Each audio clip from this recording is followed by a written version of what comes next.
through is the parables of Jesus. And we've seen this, and we've walked through them, and week by week, Jason and I come up here and we say to you, hey, guess what?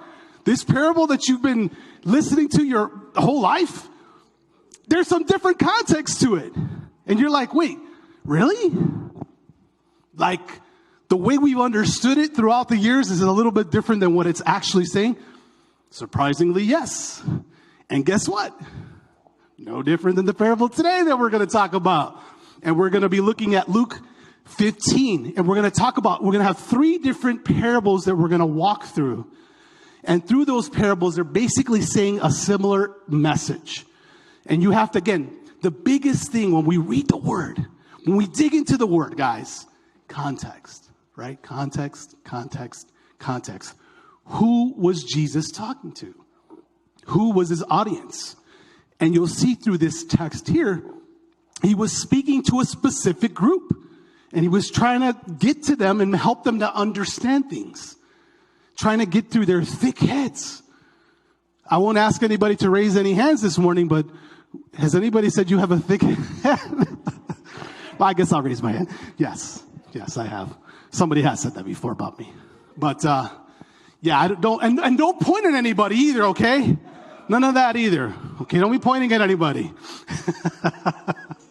But today we're going to go through Luke 15, the whole chapter in essence, and we're going to talk about a couple of different things. And I've titled this message, Lost and Found. And guys, this message is really, just tenderized my heart. You know, I'm a guy who isn't known for tearing up, but man, like, I feel like God really ministered to me through this message and reminded me of the hope that he has for people, the hope that he has for those that don't know him, the hope that he has for you sitting here today, for every one of us, the hope that we have in him. Amen. So let me start reading. Okay. What we're going to go through is we're going to go through the parable of the lost sheep. We're going to go through the parable of the lost coin. And then, of course, we're going to, some would call it the parable of the prodigal son. But really what it is, it's the parable of the lost son.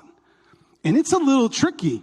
I've heard this parable, I can't tell you how many times and how many different ways over the years.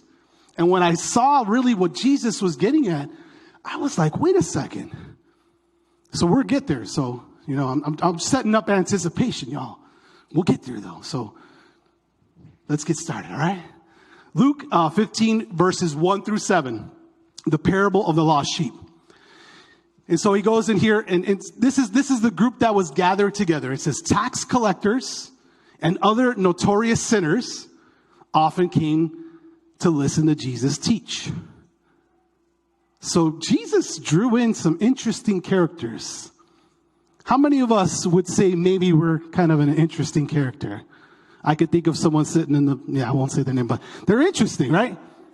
Some would probably say I'm interesting. I mean, they're like, yeah, you're kind of a unique guy, man. I kind of like you, but not that much.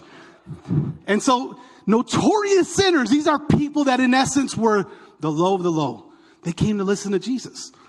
This made the Pharisees and teachers of religious law complain that he was associating with such sinful people, even eating with them. Like, it's one thing if you want to kind of hang out just for a moment, Jesus, but now you're sitting and eating with them? We're not supposed to eat with sinners. We're not supposed to